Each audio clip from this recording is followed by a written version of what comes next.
Hi everybody! I swear this is my last video unless I think of something else that I can't stand without telling you. But since today is really last day of class, I wanted to send one more video out. Just telling you a couple of things. First and foremost, your written teaching plans. I've gotten 99% of them. Your written teaching plans were really, really well done.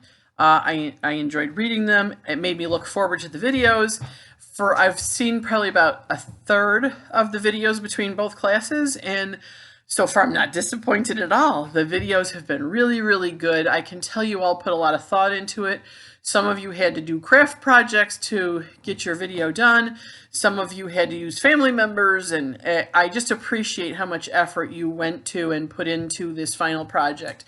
I think I'm very excited to grade the rest of them, but I think your grades will be in probably by Wednesday, and I think everybody did great. So I'm not worried about that at all, and you shouldn't be either.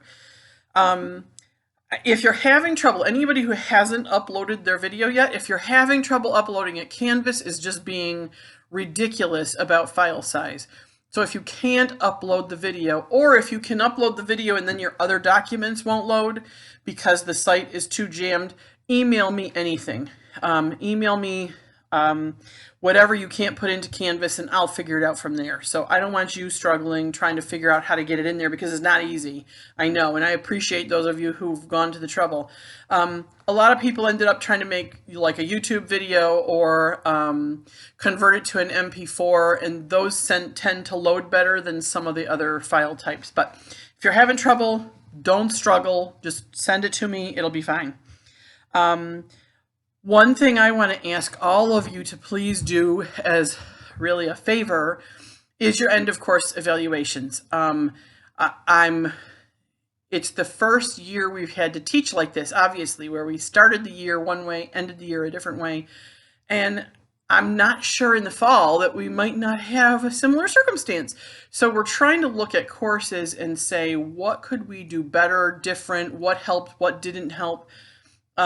So particularly for this semester, I'm really hoping that most of you will fill out that end of course semester.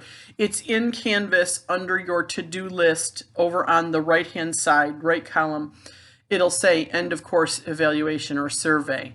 And I need you to, if you could just do me the favor to fill that out, because I'm struggling too with, if we have to do this again in the fall, what was helpful, what was not, and how could I be more helpful to people to get you through this kind of awkward semester. So that would be huge for me. The only other thing I wanted to talk about for just 1 minute is I looked over our class agreements that we had. And I feel bad that I fell short on the snacks because we couldn't have snacks virtually.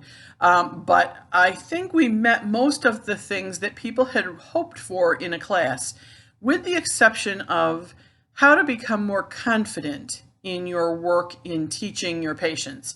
And so, in class, if we had in-class observation time, we had things planned that help you build some confidence in standing in front of a group of people and talking. But one thing I want to talk to all of you about, as I watched your videos, as I've looked at your work that you've prepared, I want you to take a step back and say to yourself, anybody who feels like they're lacking confidence when you're teaching your patient, think about why you feel that way. Sometimes people feel like they're not the fullest wealth of knowledge on a subject. It doesn't matter. You still have much more knowledge than your patients do. As I watched you teaching in some of the videos and I saw you teaching your family, I can tell your family looks at you like you know a lot, and you do. If your family thinks that, a stranger's going to think it, and that's basically who our patients are. So I think sometimes confidence comes from within as much as being comfortable with a situation. But I want you to think back to when you started nursing school. If I had asked you your second week of nursing school to do a presentation on congestive heart failure, or on teaching a diabetic patient, or showing somebody how to use an inhaler, you would have looked at me like I was from another planet. So I want you to think now, how many times have you explained that information through tests, through talking with people, through working with your patients, through your clinical instructors? You have explained that information and gone over that information numerous times. So when you're not feeling confident, I think some of that is just discomfort in talking in front of somebody versus not being a content expert. So you really have to give yourself credit now. You're now bachelor's prepared nurses.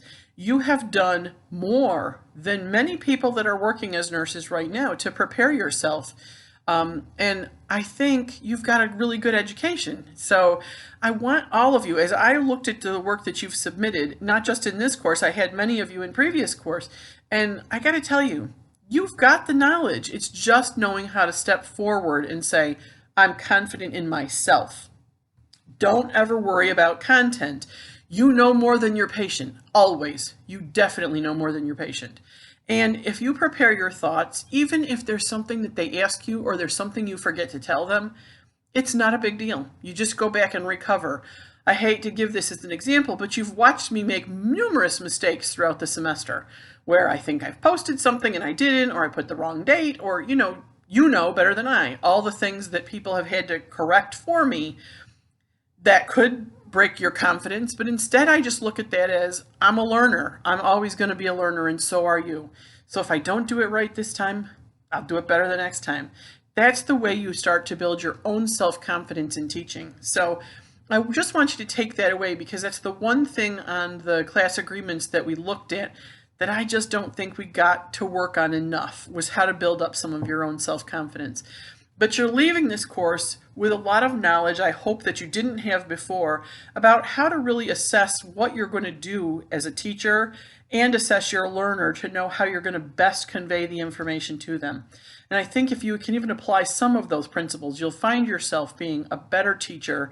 And because you're a better teacher, you're a better nurse. All right? So hold on, I have one more thing to say to you. Okay, so I'm not going to get to see you, so I wanted to say this to you all. Congratulations. You are the class of 2020. For a short time, you lived as a dolphin. And I thought I'd put on all my stuff to say congratulations. You're graduating. This is what I would look like if we were at graduation. I even dug it out because I dry cleaned it. So I thought I'd put it all on here. I want you to see I got the whole thing on. I got all my cords, got my cape, got my hood.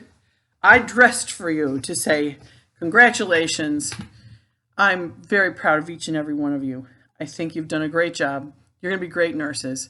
You're entering the field at the worst time possible, in the middle of a pandemic, a global pandemic. If you can do this, you can do anything. But I have no doubt that each and every one of you will do a great job. I'm proud to call you a colleague. I'm proud to call you a fellow nurse. And I hope that if we do something as a college to recognize your graduation, even if it's later, please participate in it. It might be our only chance to really give you a hug and say congratulations and wish you well on your way. Maybe I'll see some of you back in graduate school. Something to think about. But in the meantime, I just wanted to say congratulations. And I will miss you. Look at that. I can't keep a hat on. I hope that this class was something that you'll remember, something that you'll use.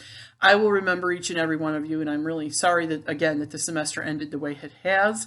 But it was a pleasure getting to know you, working with you, seeing you grow, and I couldn't be more proud of each and every one of you. Congratulations, class of 2020.